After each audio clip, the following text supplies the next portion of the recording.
Мария, Дева чистая, Пресвятая Богородице,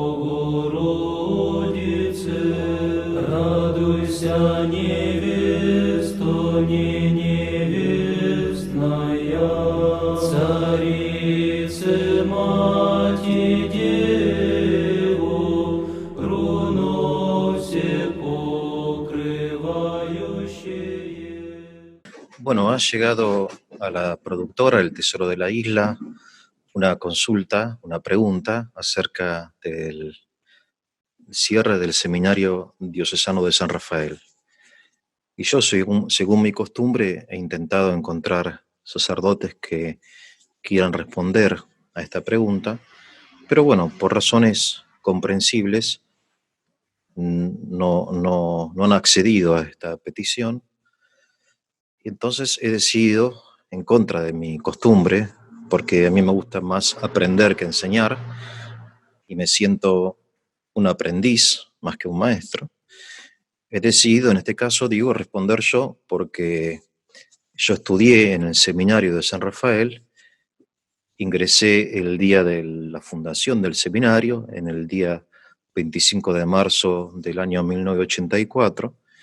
Durante muchos años estudié ahí y fui profesor también durante una época de filosofía antigua.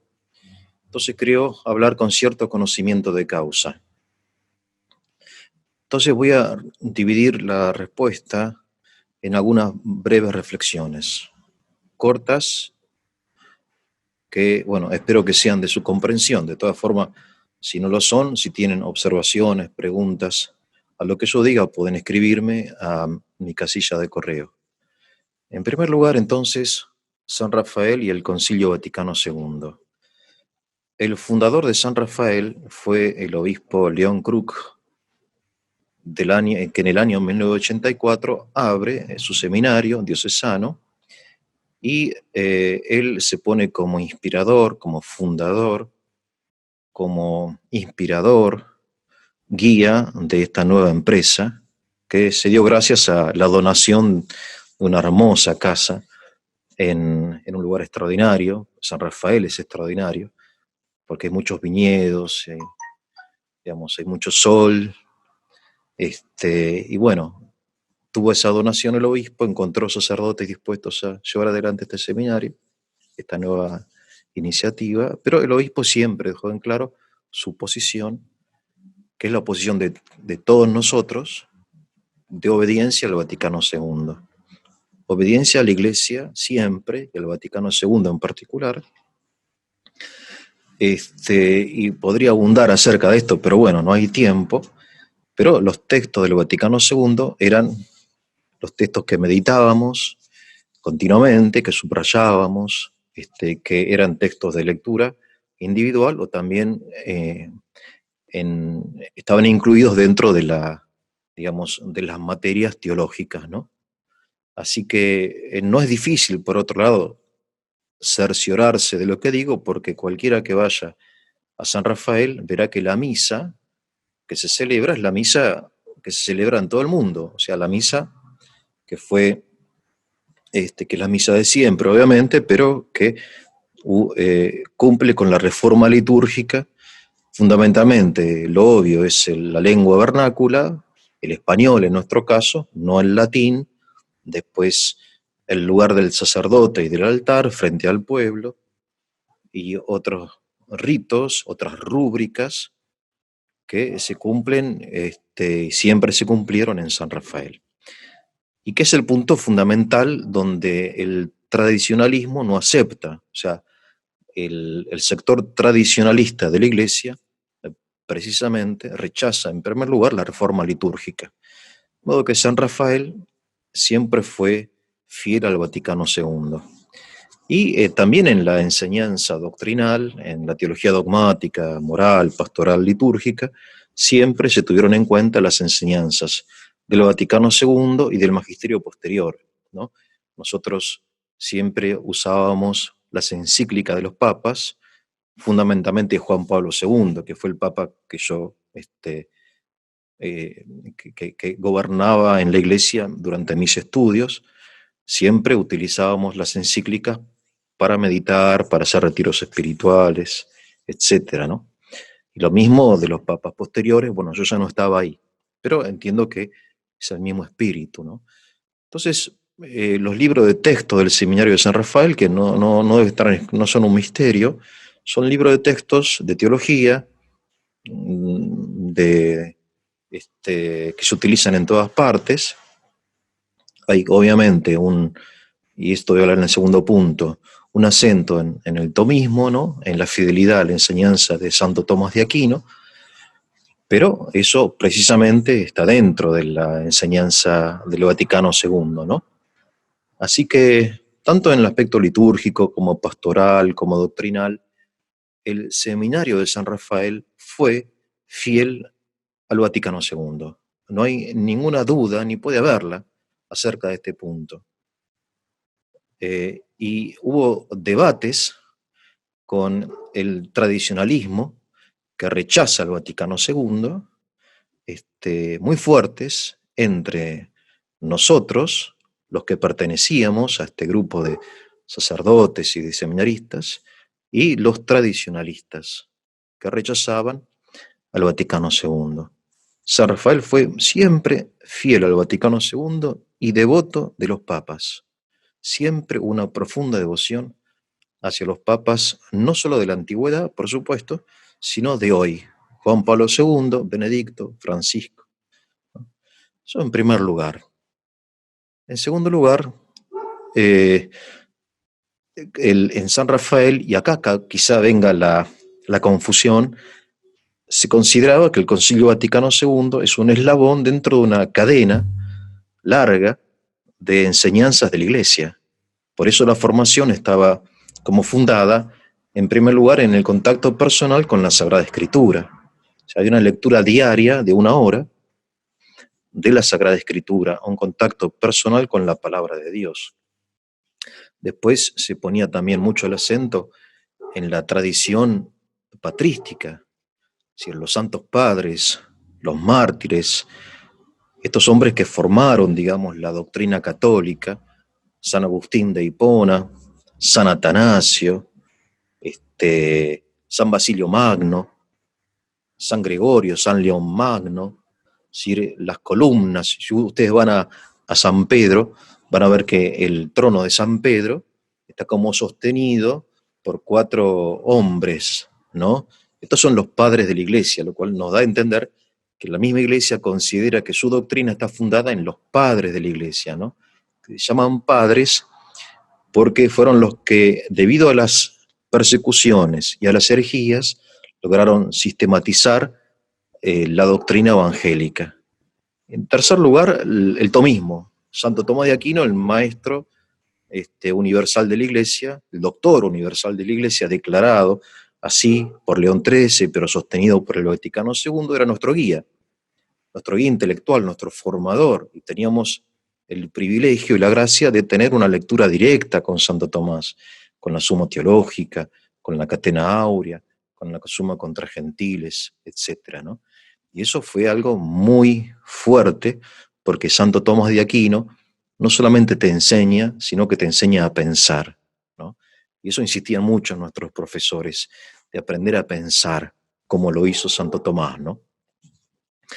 Y bueno, después obviamente la tradición espiritual nuestra, San Ignacio de Loyola y sus ejercicios que hacíamos todos los años, Santa Teresa de Jesús, San Juan de Ávila, los santos modernos como puede ser San Francisco de Sales, Santa Teresita, ¿no? Y después obviamente el magisterio de la Iglesia. Y en esa tradición ininterrumpida, armónica, se inserta el Vaticano II, ¿no? Y esta visión es contraria a la visión que cree que el Vaticano II es el año cero de la Iglesia, como realmente muchos lo afirman, que tendrán sus razones. Dicen algunos, y recuerdo ahora un teólogo muy importante que fue muy influyente en el Vaticano II, que dijo, bueno, antes la Iglesia antes el mundo era para la Iglesia, ahora la Iglesia es para el mundo, una cosa así, o sea, como un giro copernicano en el Vaticano II. Esta teoría del giro copernicano, ¿no? Que antes la iglesia era el sol y el mundo era la tierra, ahora es al revés, es el mundo la tierra y la iglesia, perdón, el mundo el sol y la iglesia está al servicio. Todo esto nosotros no lo sentíamos así, no lo sentimos así y creemos que no es así.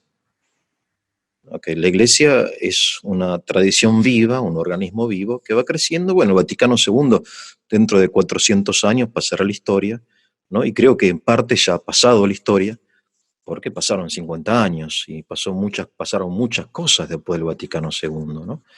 Entonces, la visión en San Rafael del Vaticano II era de la obediencia al Vaticano II, pero considerado como una manifestación de la Iglesia para hoy, de hoy, no opuesta a la riquísima tradición de la Iglesia, ¿no? Y creo que por acá viene, yo no soy teólogo, pero creo que la confusión cuando hablan de San Rafael no es fiel al Vaticano II, viene más bien por este segundo punto que estoy hablando, no por el primero, porque no hay duda que su fidelidad ha sido absoluta al Vaticano II, no hacia la tradición del giro copernicano, por decirlo de alguna manera, ¿no?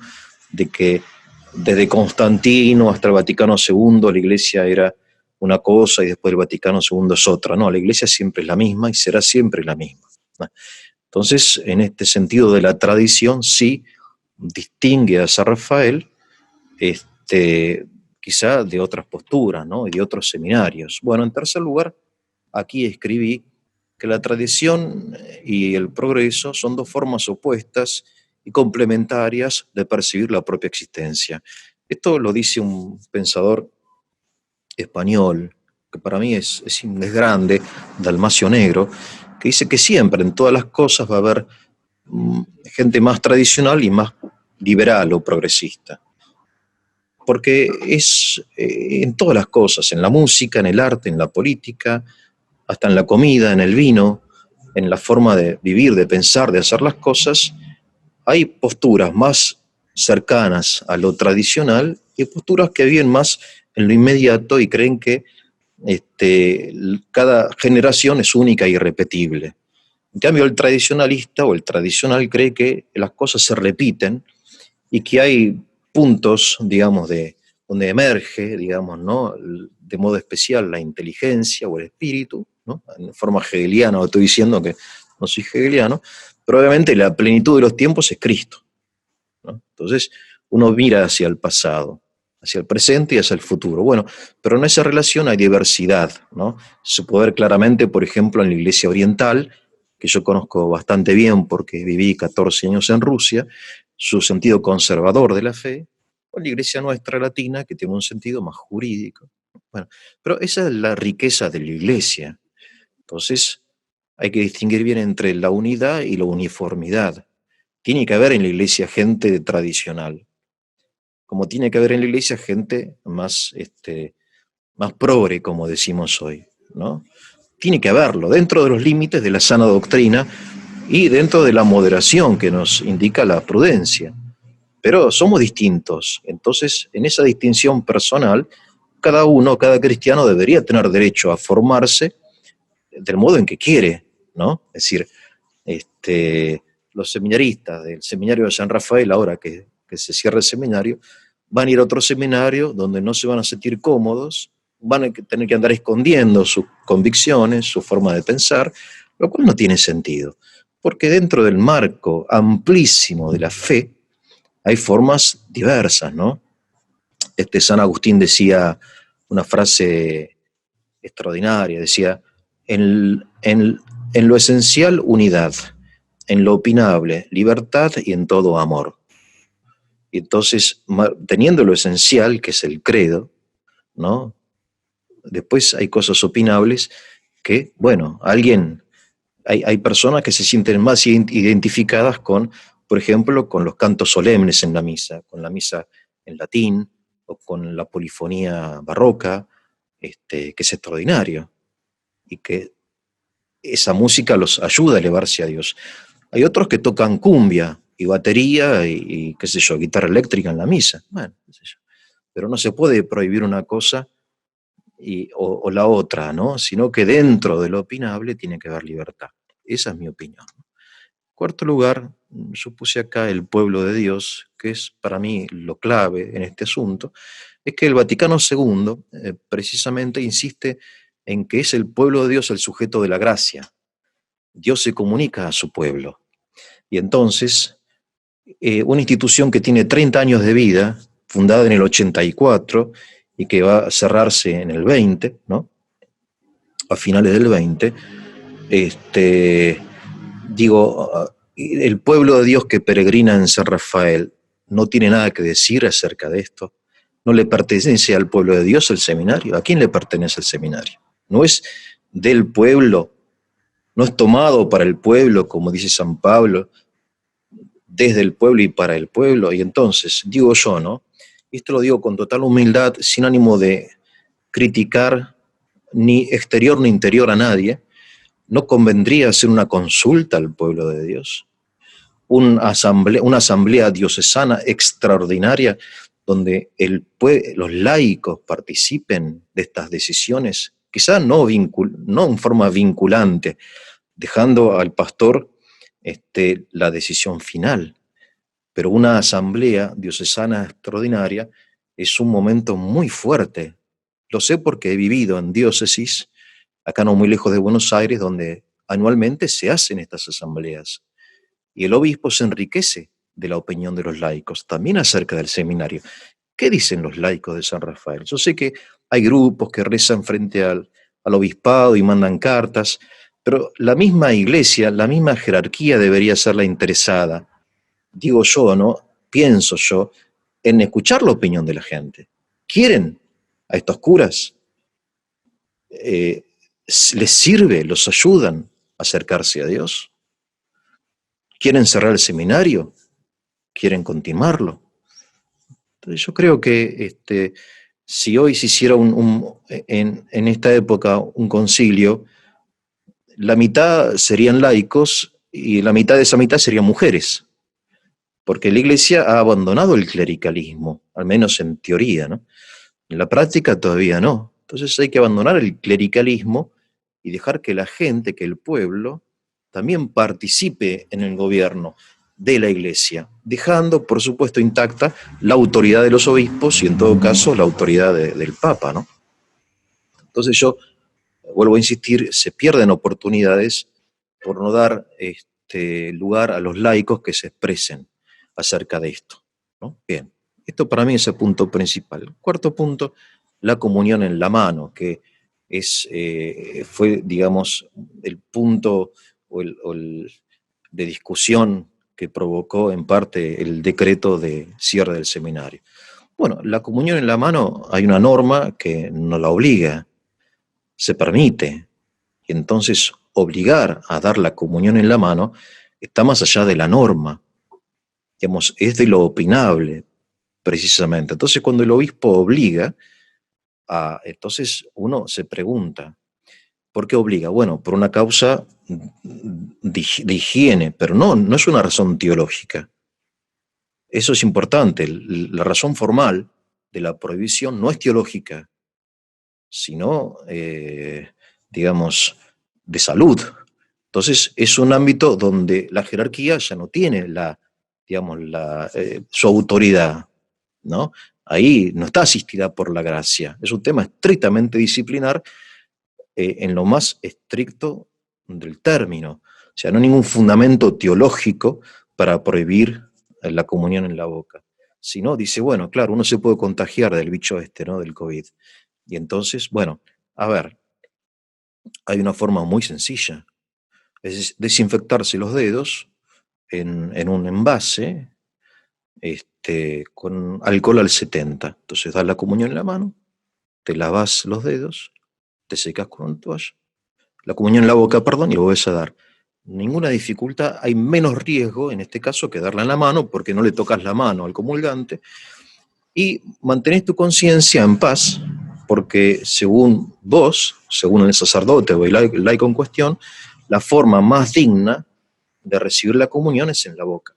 Entonces no hay ningún problema de higiene acá. Y hay un problema de que se está yendo en contra de la libertad que da la Iglesia, ¿no? Por una razón de carácter no teológico, sino higiénico, que puede ser discutible. Obviamente hay que obedecer siempre al obispo, aunque la razón formal no sea teológica, y el obispo es la autoridad y hay que obedecerlo.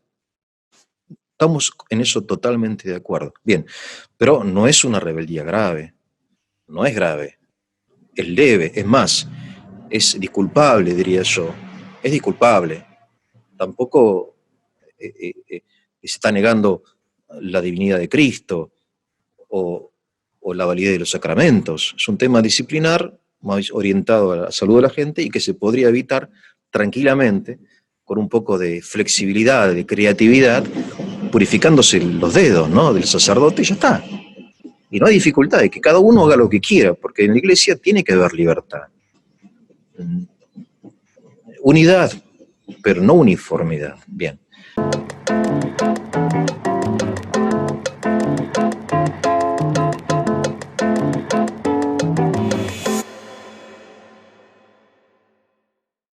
Y entonces digo que esto de la comunión en la mano o en la boca se puede arreglar con cortesía, con buena voluntad, dialogando, ¿no? Y no imponiendo normas que exceden, digo, las normas universales, y aún así, en el caso de que haya cierta rebeldía, yo lo voy a decir más tarde, veo que no hay una gravedad.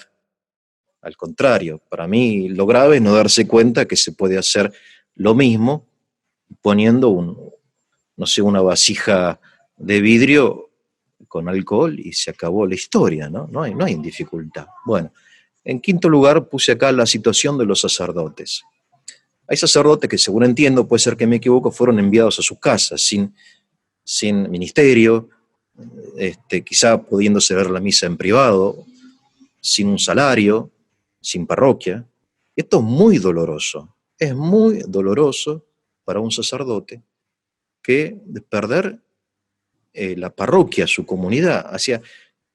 Es un golpe a su psicología y a su vida psicológica fundamentalmente, tremendo, tremendo. Hay que cuidar mucho a los curas, que ya por el hecho de ser curas tienen una sensibilidad especial y nunca, y se dedicaron a eso, ¿no? Yo hace poco hablé con un cura que está en una situación así, me dijo, Eugenio, me da vergüenza, me dice, pero algunas veces recojo comida en tachos de basura. Y a mí se me rompió el alma, digo, bueno, una persona que entregó su vida a Dios y fue reducido al estado de la calle, con causa o sin causa, se encuentra en la calle, no tiene padres, no tiene familia porque su familia era en la comunidad, no tiene sustento, la iglesia no le da un peso, no sabe a qué dedicarse, ¿no?, porque todavía no se convirtió en un laico. Generalmente los curas después encuentran una forma de realizarse, al menos como hombres, no como curas, pero sí no sé, un trabajo, ¿no? Uno, por ejemplo, que conozco, trabaja en una estación de servicio, el otro hace delivery en su casa, el otro pinta cuadros, pero es una situación muy, muy dolorosa que hay que evitar a todas formas, ¿no? Yo también entiendo que el obispo Tausig también está sufriendo mucho, y me lo dijo una persona muy cercana a él. Pero bueno, al menos él no pierde su estado episcopal, no pierde su condición de obispo, ni pierde su condición, ni su salario, ni sustento material. En cambio, estos curas, que son prohibidos, en el caso de que lo fueran, sufren muchísimo, ¿no? Y me parece a mí que es obligación de caridad cuidarlos, aunque se equivoquen. Bueno, el sexto punto puse acá, rebeldes o chupamedias. La desgracia de la iglesia no son los rebeldes, son los chupamedias.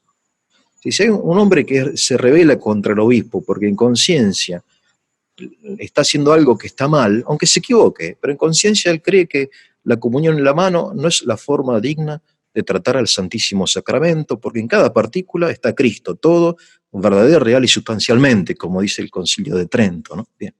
Si él en conciencia cree eso y se somete y se enfrenta al obispo sabiendo que eso le va a traer, no termina nada bueno, porque la iglesia, cuando ejerce su autoridad, es dura. La iglesia cuando ejerce su autoridad, no siempre es maternal, ¿no? Depende de cada obispo. Pero no es bueno enfrentarse a un obispo, nunca lo fue, ¿no? Y sin embargo, esta gente se enfrenta porque considera que el obispo está haciendo algo malo, equivocadamente, se revela, pero muestra cierta dignidad, cierta coherencia. En cambio, los chupamedias, y la iglesia está llena de chupamedias, que rodean a los obispos y le doran la píldora y le dicen, ¡ay, monseñor, cómo sufre! Ay, no sé. Y toda una hipocresía que realmente, sobre todo en la curia vaticana, pero en cada curia hay gente que se acomoda cerca del fuego del poder y del dinero, tanto en el poder civil como en el eclesiástico, estas cosas pasan.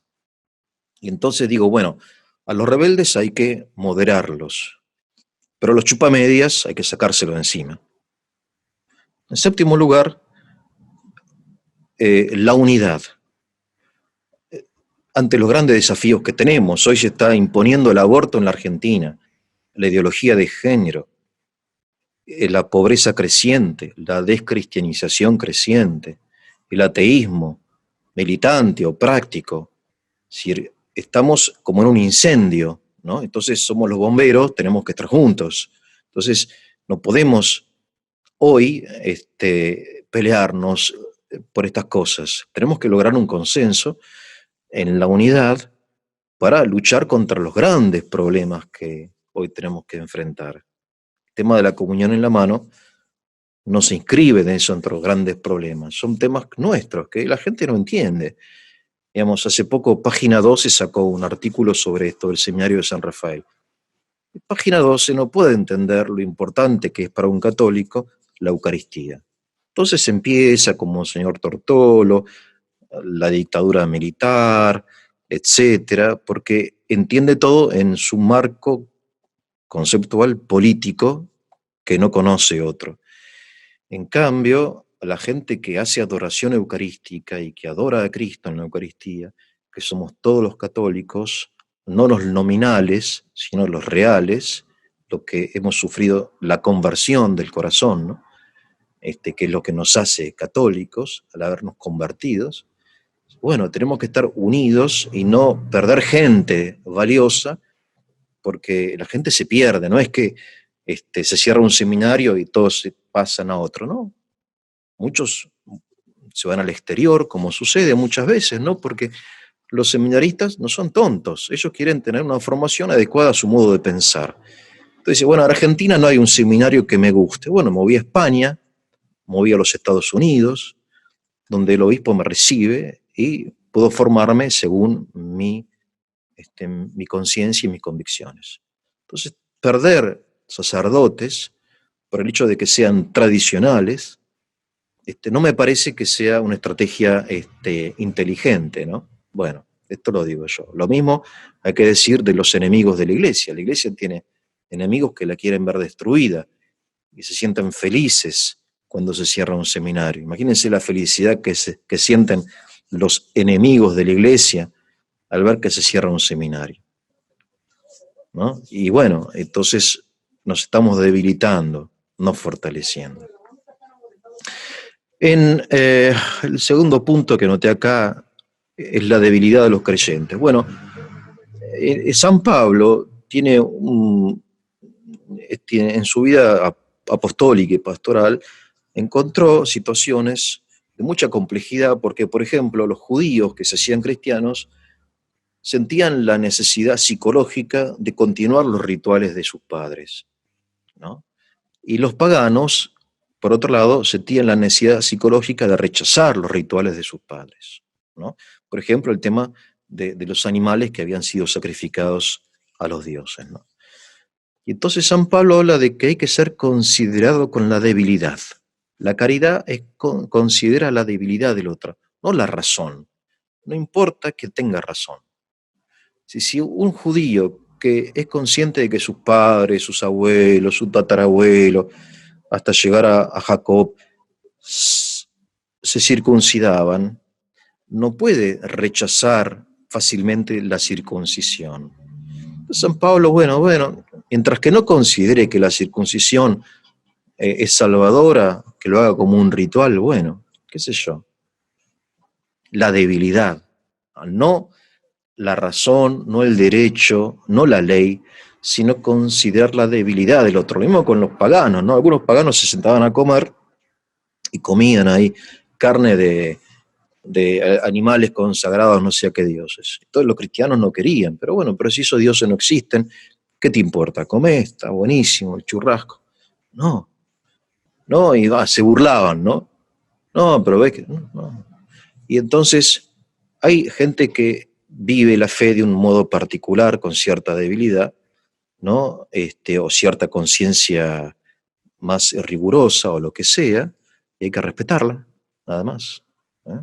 No me refiero en este caso a la Eucaristía, ¿no? Me refiero a todo en general. La Eucaristía hay que respetarla porque es la Eucaristía. Pero en general hay que ser respetuoso de la debilidad del otro, ir al encuentro de esa debilidad y no decir, mira, esto es así y listo. No, no, no creo que sea el amor, ¿no? Bien, y un ejemplo que recuerdo yo, cercano a mi vida pastoral, es el de los viejos creyentes en Rusia. En Rusia, en el año 1600, por ahí, el patriarca Nikon obligó a los cristianos ortodoxos a santiguarse con 3 dedos. Hasta esa época, durante 1000 años o más, se santiguaban con 2 dedos, ¿no? Bueno, Nikon, por alguna razón, por influencia de la iglesia griega, decide, a partir de hoy, todos se santiguan con 3 dedos. La gente se resistió, y Nikon insistió, y la gente se resistió, entonces el emperador, el rey, mandó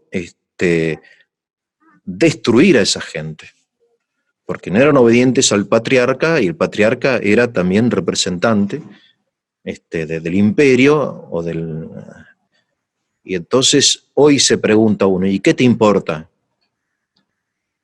Persignarte con 2 dedos, con 3 dedos, pero en aquella época era la gran herejía de los 2 dedos, y la iglesia rusa se separó. De hecho, hoy hay una iglesia muy grande, que es la iglesia de los viejos creyentes, que se llama, que es la iglesia que se persigna por 2 dedos. Dice, qué tontería. Bueno, pero los hombres, en nuestra necedad, hacemos de las tonterías grandes causas, y de las grandes causas hacemos tonterías. Bien, y en otro punto que escribí aquí, todo esto es improvisado, por supuesto, ¿no? Es que el clericalismo, ¿no? En la iglesia, el gran enemigo de la iglesia es el clericalismo. Ya lo dije hablando de la participación del pueblo de Dios en la iglesia. Y hoy realmente el clericalismo va retrocediendo. Hoy tenemos laicos que predican retiros espirituales, tenemos laicos que hacen guías espirituales, que son guías espirituales, tenemos laicos que están en la curia romana. El Papa Francisco va llevando adelante esta política de ingreso del laicado en la vida activa, en el gobierno de la iglesia, ¿no? Pero hay una resistencia que es la resistencia del clericalismo tradicional. Entonces, vuelvo a insistir en que aquí reside parte del problema. Una asamblea diocesana convocada para analizar los problemas de la diócesis y en particular los problemas de la formación de los seminaristas, sería una buena solución para superar toda forma de clericalismo, dejando en clara la autoridad del obispo, porque así lo quiso Cristo, de tomar la decisión. Y en último lugar, digo, yo conozco curas de San Rafael y son buena gente. Son buena gente. Y ser buena gente es lo principal. Uno no puede ser un buen cura si es una mala persona. Son buena gente, son curas con identidad, sacrificados, que predican la palabra de Dios, que organizan ejercicios, que son tradicionales pero no son acartonados como los tradicionalistas, ¿no? Son curas que juegan a la pelota, que organizan campeonato de truco, que van y vienen, son alegres, que no tienen en general graves defectos morales, tienen una identidad varonil, son una identidad masculina fuerte, ¿no? También que es importante hoy, porque el lobby gay en la iglesia es una realidad, no podemos ocultarlo, ¿no? Y son curas que están dispuestos a dar la vida por Cristo y que la dan y que merecen el respeto de toda la iglesia, que sean tradicionales, que no toquen la guitarra en la misa, bueno, bendito sea Dios, porque está muy bien que así sea. Que rechacen la teología modernista, no sé, Karl Rahner, o la teología de la liberación, Leonardo Boff, Teilhard de Chardin, bueno, todo eso ya pasó de moda. Está demostrado que no es la teología perenne, que sean fieles a la norma de la iglesia, que de repente sean un poco rigurosos, bueno, también son jóvenes, se irán moderando, ¿no? Pero hay que tenerles paciencia, pero gente buena, gente que vale mucho, que hay que conservar, hay que cuidar, a la oscura de San Rafael, al seminario de San Rafael, al laicado de San Rafael, que es parte del laicado de la Argentina y de la iglesia, y si hay problemas a debatir, bueno, que se debatan libremente, ¿no? ¿no? No hay que tenerle miedo a las cosas, ¿no? Yo, antes de hacer este video, digo, uy, me estoy metiendo en problemas, me voy a meter con este obispo, con el otro. Digo, ¿y cómo puedo tenerle miedo a mi padre? Si mi obispo es mi padre. ¿Qué es esto de tenerle miedo a los obispos? Uno puede tener miedo a la FIP, ¿no? Que viene a cobrarte impuestos, o no sé, a un acreedor, pero a un obispo tenerle miedo y que el obispo use el miedo, no es algo que es de la iglesia. Entonces, yo, bueno, un poco este aporte confuso y muy limitado quería hacer porque me siento agradecido al Seminario de San Rafael, fundamentalmente por haberme dado ciertos fundamentos que después me sirvieron para ir creciendo en mi vida, sobre todo intelectual, doctrinal, pero como es un bachillerato, el seminario no es una licenciatura, en el bachillerato en San Rafael se tenía contacto con los grandes, ¿no? Como decía el beato Rosmini, Antonio Rosmini, decía, para ser un hombre grande, lo más importante es estar en contacto con hombres grandes. Y en San Rafael nos ponían en contacto con Santo Tomás, con San Agustín, con San Ignacio, obviamente con los santos apóstoles y evangelistas, y esa grandeza de formación después te da la oportunidad, ya en la licenciatura y en el doctorado, de ir profundizando algunos temas como lo hace la teología actual, ¿no? Bueno, dejo esto a su criterio personal. Si quieren mandarme sus comentarios, observaciones o críticas, estoy siempre a sus órdenes. Soy Eugenio Maceo, director del Tesoro de la Isla. Me pueden escribir a Eugenio Mazzeo, como la pizza, mazzeo@gmail.com.